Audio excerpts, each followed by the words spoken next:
Broadcasting the information the mainstream media won't touch. This is The Richie Allen Show in association with DavidIke.com. Now, you will remember when we came back after the Christmas break on the very first programme, we had on the show some of the family members of Stephen Avery and Brendan Dassey. Now, Making a Murderer is probably, I've never known a film on a television film made by Netflix in this case, a documentary series, to have gone viral, to use that term, as much as this particular film. It's an extraordinary film. More and more people are seeing it on a daily basis. It is comprised of 10 episodes. It was made by Laura Ricciardi, and it's about two men, Stephen Avery and Brendan Dassey, who were wrongfully convicted of murder in 2007. Wrongfully. We know this. And it's not just because we saw the documentary. There are some of us in the media, real journalists, who looked into it, who spent hours and hours and hours going through documentation. These men did not commit this crime. In fact, it is impossible for them to have committed this crime, and yet they are in prison today. It's a tragedy. I said at the beginning of the programme, it is my belief that a corrupt and evilly corrupt police department framed Stephen Avery and Brendan Dassey for this crime because Stephen had a previous wrongful conviction for sexual assault where he spent 18 years in prison previously and was suing the Manitowoc County Sheriff's Department for their complicity in his wrongful conviction back then. In fact, he was suing them for $36 million. I believe he was framed. I think anybody who sees the documentary and then goes and looks into the claims made in the documentary to make your own independent decision, you will come to the conclusion that this is one of the most horrendous miscarriages of justice there's ever been. Now, my first guest this evening is Brad Dassey. Brad is a musician, and he's Brendan's brother, and he's working tirelessly along with the other family members to draw attention to this disgusting, let's be honest about it, injustice. And I'm thrilled that Brad Dassey has joined the programme today. Brad, it's a real pleasure to have you on the show. How are you? I'm doing well. Thank you so much. It's an honor to be talking with you. I can't believe that this is even possible, but through the miracle of Skype, it is. So hello. Here we are. I know you're a busy man because as well as making your own music, you make jingles and radio stings. You do all sorts of stuff. You're a pretty busy guy, so I appreciate it. Tell us about Brendan's state of mind at the moment, Brad. How is he doing? Well, right now, I'm not visiting him because he can only have 12 people on his visitors list, but our father, Pete, goes every week. And I've been asking him how Brendan's doing, and Brendan is keeping in really good spirits. I've also got bombarded with millions of people all over the world sending me all these sympathy letters, and I took the liberty to copy some of them off and send it straight to Brendan so he could have some positive reinforcement that the world is definitely behind him. And I think, he told our dad, that he's absolutely appreciative of that. And I'm going to be doing the same again with tons more. I'm going to be having a huge thing of all these people reaching out, and it's going to be an awesome feeling for him, I'm sure. So I'm excited to do that in the coming days. It's a marvellous help, I would guess, to him and to the family. We must remind our listeners, Brad, who maybe didn't see the film, that Brendan and Stephen were accused of the murder of a woman called Teresa Hallback. She was a local photographer, and she used to turn up to the car yard regularly to take photographs of the cars on the car lot, the business owned by the family. And they alleged that Stephen called Brendan to his home, to his trailer, and that there Teresa Hallback was tied up. She was sexually assaulted by both men. She was murdered, she was shot, and eventually she was burned. Not a single shred of DNA evidence could be found inside the trailer. It's incredible. Not only that, but the Manitowoc Police Department, whom had been complicit in their corruption in Stephen being convicted for something he didn't do previously, were told to stay away from the case, and yet from the very beginning they put themselves in the search. And there were several searches of Stephen's property that turned up nothing, and then by an absolute miracle, Brad, her car key turned up one day, and it was found by a Manitowoc County police officer who shouldn't have been there. This is disgusting, what has happened to these two men. Brad, can I ask you, I can't imagine what this is like. I can't imagine what it would be like for me if it happened to one of my family or one of my close friends. When all this happened, Brad, how did you deal with it? What did you think when you learned that Brendan had been accused of something as heinous as this? He was a quiet, young high school kid, very introverted, never said boo really to anybody, was popular, was quiet. What did you think when you heard he was accused of such a crime? Well, when everything unfolded about 10, 11 years ago, it was a quiet shock. I just couldn't believe what I was hearing. And like you said, Brendan is a quiet and shy kid. He's never been in trouble with the law ever before. And he's into video games. He's a kid that minds his own business. He's not the type of a kid that would be getting up in front of the classroom talking to everybody. He's more or less the kid that would sit in the back of the classroom and be quiet. That's the type of Brendan that I know back then. And I visited him a few times in prison, and he's got some good spirits. But there's just no absolute way in God's green earth that this ever happened. I just cannot believe it. Sometimes when you watch news reports, Brad, and you read newspaper stories about murders, those who are convicted of it, it's common for the family to say, I can't believe my Brian or my John or my, Sarah, I can't believe they would have done that. He's a good boy or he's a good girl. But in Brendan's case, it really stands up. I mean, this is a kid who never put a foot wrong, did he? He never put a foot wrong. He was never in any trouble. He wasn't violent. He wasn't into anything he shouldn't have been into. This was just a regular kid. Okay, he might not have been the most academically gifted kid of all time, but he was a simple kid. He was a loving kid. It never added up from day one that he would turn up to Stephen's trailer, see this lady tied up, and that Brendan would say, okay, I'm up for this, let's go. It's insane, Brad. Yeah, it is. Absolutely. It's horrible. So when you heard this at the beginning, you must have thought, like the family, well, there's no evidence, this will go away very quickly. When did it start to get very serious for you, Brad, and your father, Pete? When did you start to think we might be in trouble here? Well, some of the personal experience that I've endured back then was just for having the same last name of Dassey. People would ridicule me. They would judge me and say, you're not related to that killer Stephen Avery, and that Brendan Dassey. And they were firm on this, and it freaked me out. It really was. So before the trial and before all that ever happened, I even lost my radio job as a disc jockey in Manitowoc. And the news director was sabotaging the station to try to get me fired because he found out I was related.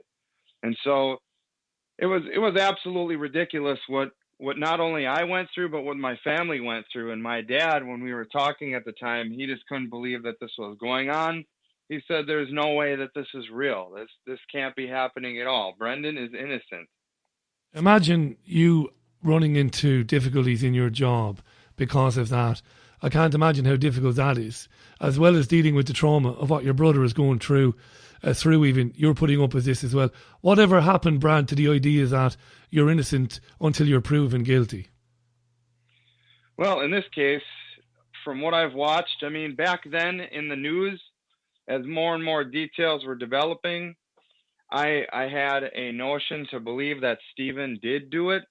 I thought he did because the news portrayed that that's what happened, and that's what everybody should believe right away. And the thing of it is, I told the news in my area that I don't know if they for sure did, but if Stephen did do it, he made Brendan do it along with him. I don't know Stephen. I can't really tell you what kind of a guy he is. I've only met him one time. But then when I saw this Netflix documentary, I was floored. I'm like, there's no way that these guys did it at all. 100%. I am believing that they are innocent 100%, because this documentary is showing so much light that people missed because they were so mixed up and confused about all the news that was coming out and everything with the trial.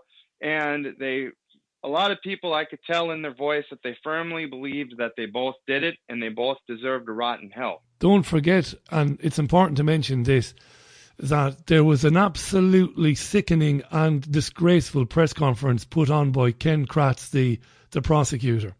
And I have to say this, Brad, I've covered a lot of crime stories over the years, and when I started off working in local radio, you get to, and you know this yourself from your own experience, you do get to know the local law enforcement officers because they'll give you tips about certain things as a journalist every now and then that you need. So you get to know some of these people. If I was a police officer, Brad, in Manitowoc County, and if I was convinced that Brendan Dassey and Stephen Avery committed that murder, I would have knocked out Ken Kratz after the press conference that he gave, where he told this incredibly blood-curdling horror story about the scene that allegedly took place in Stephen's trailer. And the reason I would have punched him, I would have absolutely cleaned him out, as we say in England, was because he, by doing what he did, would have completely prejudiced any case against Brendan or Stephen, because how could anybody then in Manitowoc County or in Wisconsin, how could they possibly have an open mind towards the case after listening to that nonsense by Kratz, where he told this horrendous Stephen King type story about what happened in the trailer, even though he didn't know what was going on? I've never understood that, Brad, because Kratz, as annoying as he is a bright man who had, a pretty decent track record as a prosecutor. He knew better. And that would have given me, as a presenter, as a journalist, that would have been my first alarm bell. Why are they desperately, desperately keen to make Brendan and Stephen out to be the most evil killers in history? What are they trying to do there? That would have given me a big alarm bell straight away.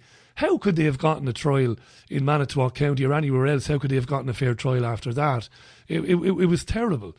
And talk to me more about that process then of going through the trial, Brad, and then Brendan being found guilty, Stephen being found guilty. Because I've heard it said before is that it almost feels like a surreal experience. Did it feel like that to you after he turns off the phone?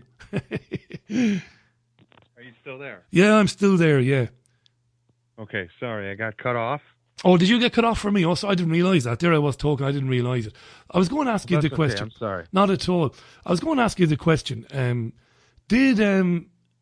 I've heard before that when people are going through what you guys went through, that it feels very surreal, Brad. That it almost feels like it's not really happening. Was it like that for you when the trial was going on and when the verdicts came out? Absolutely. The beginning, it was just like, there's no way this can be happening. I must be dreaming. My brother is being accused of this heinous crime, and there's just no way that it's real. The first few days, and then, as time progressed, I was just like, okay, what are they going to say now? What are they going to say? Ken Kratz kept going on the TV saying, okay, if there's children present during this press conference, we're going to release some gruesome details over the television. So we're going to ask, if you're under the age of whatever age, please stop watching now.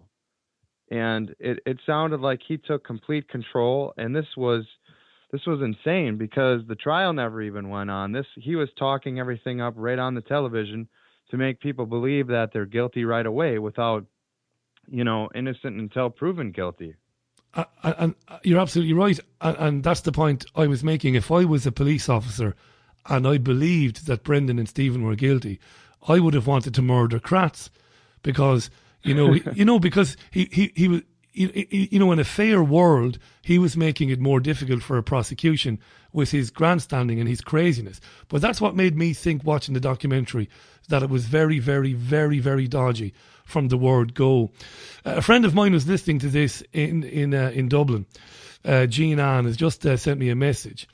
She says, watching the documentary, she won't forget Brendan speaking to his mother, Barb, on the phone when he says, "I'm stupid," and Barb says, "You're not to me."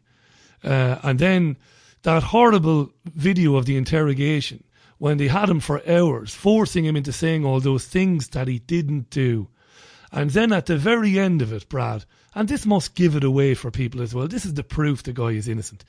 After telling the cops, "Yeah, I did it, yeah, I did it, yeah, I did it," because they forced him to do it, he then says, "Can I go now because I have a project for class?" He hadn't a clue, Brad, did he? He hadn't a clue. No. God love him. Absolutely not. And he kept saying, "Well, I got to be back by a certain time." And, "Well, what's at that time? What's at that time?" "Well, I got some assignments due." "Oh, this won't take too much longer." And to lie to his face right there, I could just slap those people in the face. I mean, honestly, I know they're doing their job, but they didn't do it very well. No, because they knew from the word go that they were innocent. Kratz would have known. I don't think Kratz... Oh, well, I don't know this. Maybe he wasn't in on the conspiracy from the beginning, but he was a prosecutor brought in. But he would have known very early on that this was very, very, very unsafe. He would have known that. He would have known... There's no evidence. There's no evidence. And the key being found by the sheriffs of Manitowoc County is absolutely criminal. And the so-called blood stain in her car... Now, we know that Stephen's blood was on file anyway with the Manitowoc County because of the previous wrongful condition. You know, you've got to believe that they somehow planted the blood there. It was so shaky. Do you have... I'm not trying to put words in your mouth, Brad. Do you hold a lot of bitterness and hatred for these people, or do you try to put that to one side because it doesn't help, or do you have to battle with that? Well, I'll tell you this. I think there's a lot of shady things that happened. For one, I mean, pull out your string of keys and tell me how many keys are on your ring. Yeah. I mean, there's not going to be one. There's going to be multiple ones. There's going to be one probably for your house, one for your car, probably one for a safe that you might have. I mean, there's multiple keys. For them to find just that one single key, that's kind of strange. Plus, I heard that it was a spare key. It wasn't even the real key that... the regular ignition key. It was a spare key, and they found it after 7 or 8 searches. And that trailer, I've never been in the trailer, but I can tell you this. That trailer is so small that you could search that thing blindfolded in 10 minutes. Really. And they came in 7 or 8 times on different occasions, and then all of a sudden, magically, the key just shows right up. That is something that I never really realized way in the beginning when this was going on. I have not realized that because it's like, okay, and then apparently they cut her hair, and then they slashed her throat. Well, there would have been hair all over the place, and I watched a lot of forensic files. If they slashed her throat, that blood would have been everywhere. It's not easy to get rid of the blood because they could use luminol to find it. Do you know what, Brad? When the documentary arrived on British television, on British Netflix, I was listening to Radio 4, which is a BBC programme. It was after I spoke with Barb and with Carla and Stephen's mother, Dolores. It was after that. And there was a former British police detective who'd been, I can't remember the guy's name now, but he'd been working as a detective for 30 years in London. And he said this, and I thought it was amazing. He said, "It doesn't matter. If it was the CIA or if it was the FBI, they would not have been able to remove all traces of Theresa Halbach from that trailer." Brad, that's it. That gives it away straight away there. You know, the experts wouldn't have been able to clean the trailer. And they want us to believe that Brendan, God love Brendan, again, I'm not insulting Brendan, you know, he might have, you know, many gifts in many other areas, but he's not, as I said, academically, he's not very sharp. We know this.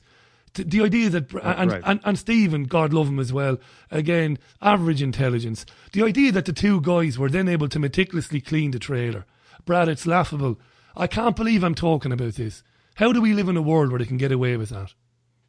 I don't know, but I'll tell you what, they even found dust on the headboard as well. Now, if someone's tied up on a headboard and you're going at her and you have her tied up with shackles, there's going to be scrape marks on the bedpost, I'm sure, from the shackles. There was none of that. There was no blood. There was no hair. Okay, so there was deer blood in the garage.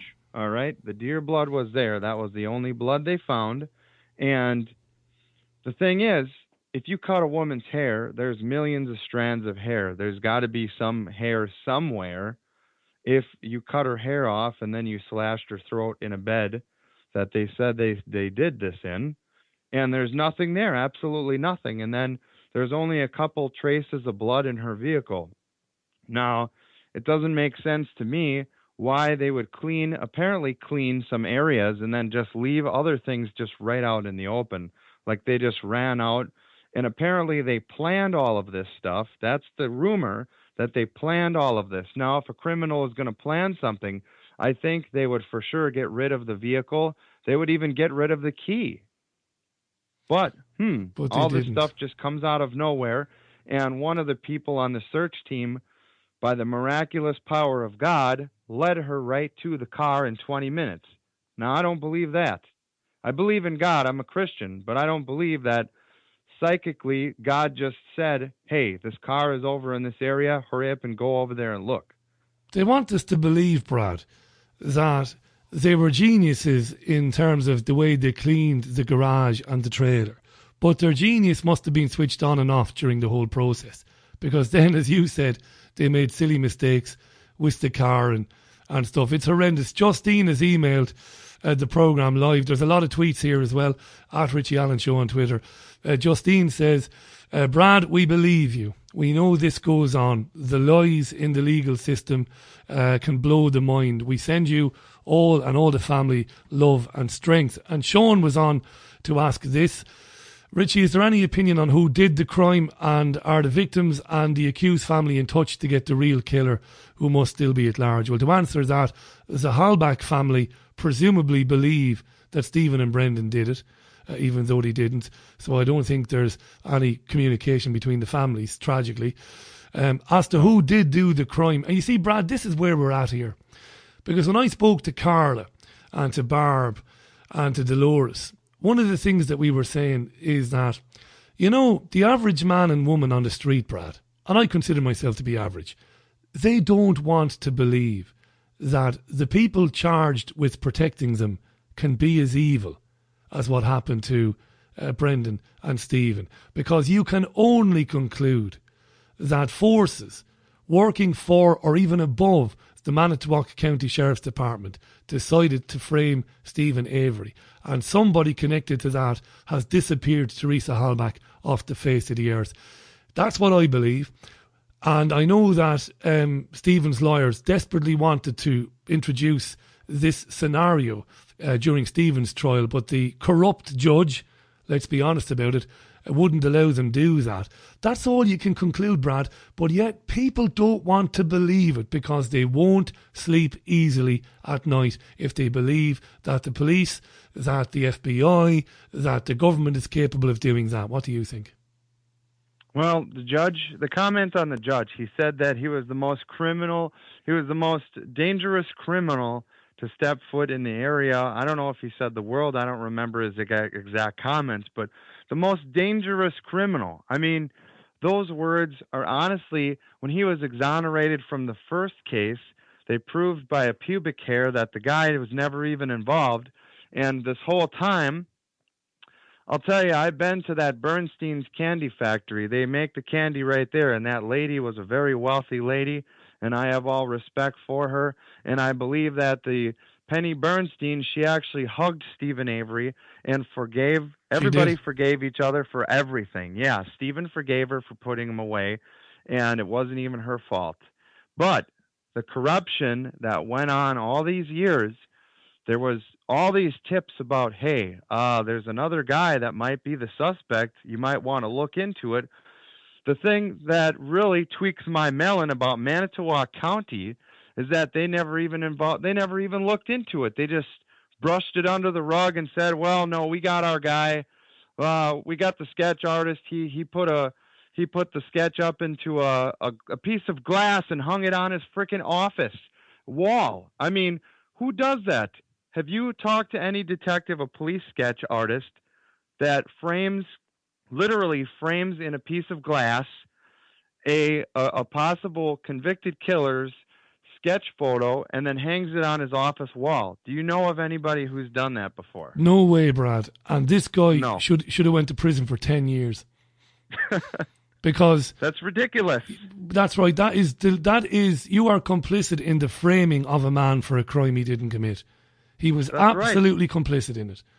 It's terrible. And I will add that the sheriff was on the Dr. Phil show just a couple of days ago, and they were asking him if they were sorry that they put him away the first time when they made the mistake.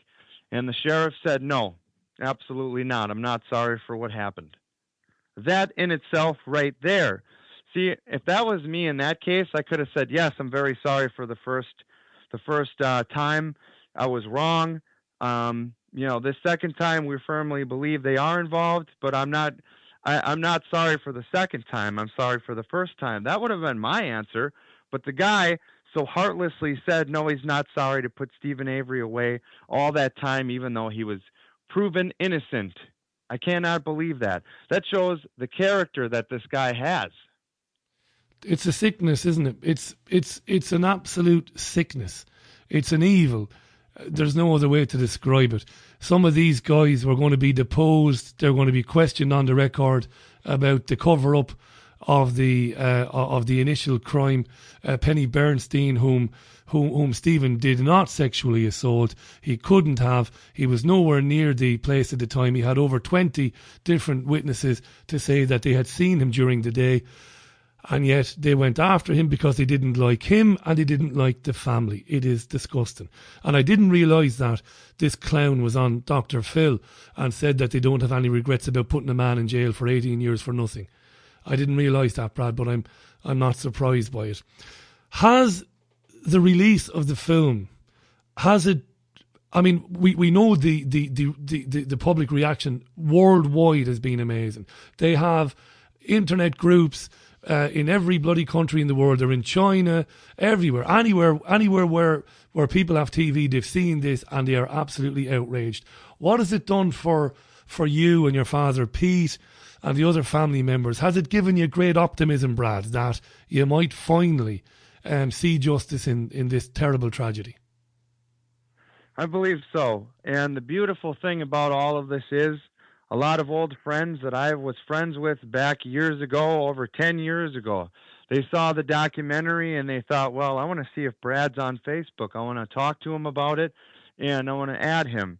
And miraculously, these people I've lost touch with, that I've recorded music with, that I've been friends with for a long time, and for whatever reason, we just lost touch because they were getting married and their husband didn't want them talking to me. They're back into my life again today, and that's the beautiful part about this documentary to myself.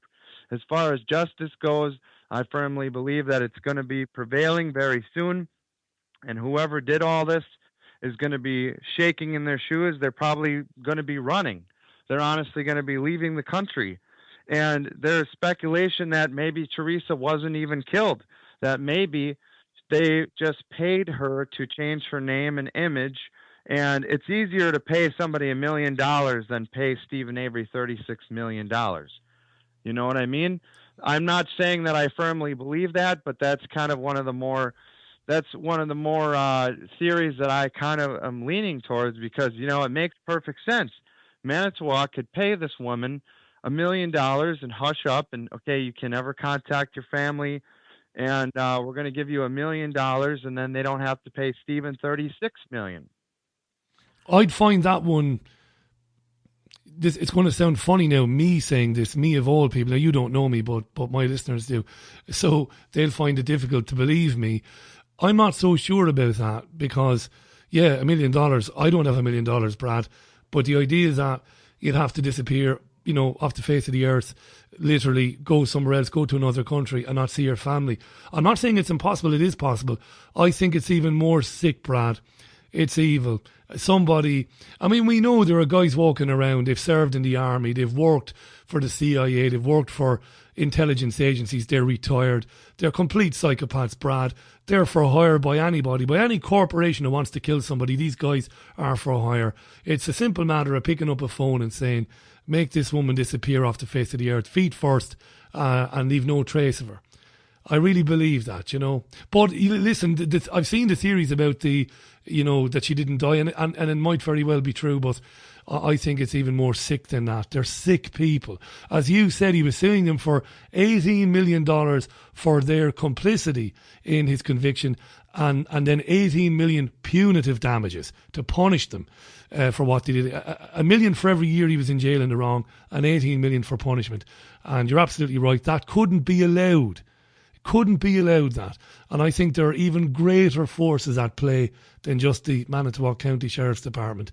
Brad, I'm going to give you the final word on it, and we'll leave it for today. I'm really thrilled that I caught up with you, and I want to thank Sean Atwood, a mutual friend of ours, for making it happen.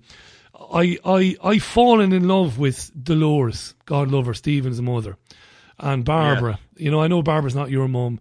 I really have. It might sound nonsense now. It might sound like I'm just saying this for effect. I'm not. These are the salt of the earth. I come from a working class background, from a housing estate, from a community in Waterford in Ireland. The salt of the earth, these people. And we cannot allow the system do this to people. We cannot. I'm going to give you the final word, Brad. Tell people what you want them to do. And for now, we'll part company, but we will speak to you again in the future. Final word to you, my friend. Well, first of all, I just want to thank everyone. I want to thank the entire world for listening, because this is a tremendous deal that has blown up in such a short amount of time, and it's only been, a month? It's been a month since yesterday that this documentary came out, and people are floored and riveted. They're glued to the television. They're furious. They're livid. And thank you so much. It is such an honor that you are on our side. And I don't have to hide in the dark anymore. I don't have to creep around the corners just because I have the Dassey name and be judged. Thank you so much. I wrote a song called They Didn't Do It. You can find They Didn't Do It on, just type Google. Just type it in Google. It'll be on several different websites. And just as a thank you, I really want people to go out there and download that free song called They Didn't Do It, and you will find that on there. It's going to be put on Google Play as well today. I just put it on there. It's going to be approved in a couple of hours, so you'll be able to find it on there. And what you can do as well, if you want to donate to my family, there are so many different scam websites out there. Do not trust any of them. StephenAvery.org is definitely a scam artist. He's been taking money from our family. He's now selling T-shirts and mugs. Whether or not these people are getting this stuff, StephenAvery.org is not a legit website. The website that you want to go to is O as in octopus, P as in Paul, AveryDassey.com. That's O-P, AveryDassey.com. There you will see an actual video of my family with Barb and Dolores on there speaking about the website. If you want to donate to my family, that money will go to good use towards lawyers and whatever else they use that money for. I'm not sure exactly where it's going. I cannot answer that question, but it's in good hands, and it will help our family. Also, I would like everybody to share my song around the world. Please do share it because it's free. It's always going to be free, despite the people that are saying I'm making millions of dollars on it right now. I'm still working my dead-end 3 jobs, cleaning in a hospital, cleaning a bank, and fixing computers. I'm not making millions of dollars. The song is always going to be free, and I want to stress that to the world. So please share it out there to build more awareness, and use that song as a support song to support my half-brother, Brendan. because he will be out. He will be out, and the world is going to come together, and we're going to party like it's 1999, baby.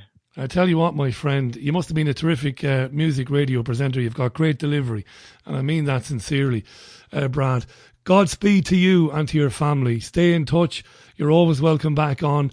When I get the email from you, I'll play the song on tomorrow's show, and I'll give it another big plug for you tomorrow. In the meantime, my friend, thanks for taking time out of your schedule to speak to us. We're thrilled to hear from you, and we wish you all the very best in the near future. And when you do speak to Pete, your dad, and when he's heading up to see Brendan, you tell him that in Britain, in the Republic of Ireland, all over Europe, there are people pulling for him, and I want to see him and Stephen out very soon.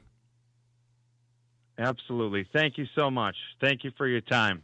You're welcome, Brad. Bye for now. Brad Dassey on the line to us there from Wisconsin. What a lovely guy. And what an incredible story. And I say again, I never thought for a million years I'd ever endorse something like Netflix. And I'm not endorsing it, but to see the 10 episodes of Making a Murderer, you do need to go to Netflix. I think you can. The beauty of Netflix is you can subscribe. You can buy it on a month by month basis, so you don't have to worry about getting trapped into, recurring payments. And I think it's about £6 a month. We have it because, as I said, I don't see too many dramas on telly because of the job. So I like every now and then, if I feel like something, I like to have it. So we subscribe to it. We don't have. There's not much else we do subscribe to, but we do have Netflix. Watch it.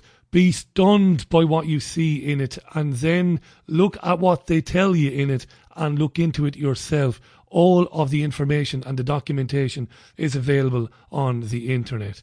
It is one of the most grievous miscarriages of justice ever. I put it in the same category as what happened to Jerry Conlon and Paul Hill and the others, the Guildford Four, the Birmingham Six, other grave and grievous miscarriages of justice in this country. It's up there. It's absolutely tyrannical what has happened to these two men.